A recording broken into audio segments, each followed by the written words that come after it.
We have disagreements about tax policy, but you don't shut that government down. We have disagreements about healthcare policy, but you don't shut the government down. You don't use your policy disagreements as leverage to not pay our troops, to not have essential services of government actually function. You don't say the fact that you disagree about a particular tax provision is an excuse for shutting down the people's government and all the essential services that come along with it.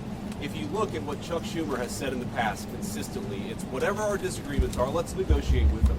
Let's talk about them. Let's figure out a bipartisan solution, but you don't shut the government down. In other words, you don't put a gun to the American people's head and say, unless you do exactly what the Senate and House Democrats want you to do, we're going to shut down your government. That's exactly what they're proposing out there.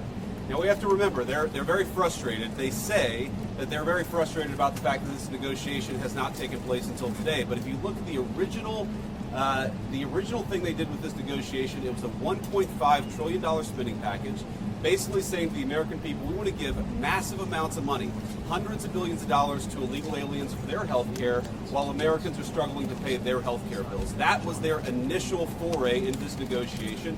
We thought it was absurd.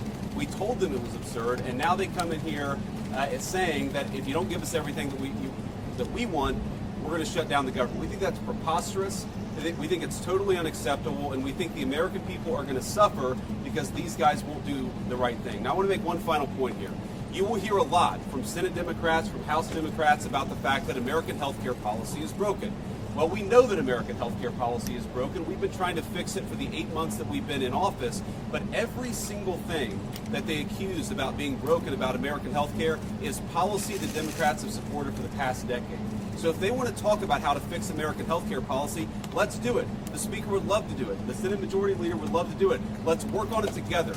But let's do it in the context of an open government that's providing essential services to the American people. That's all that we're proposing to do. And the fact that they refuse to do that shows how unreasonable their position is. I think we're headed to a shutdown because the Democrats won't do the right thing. I hope they change their mind, but we're going to see.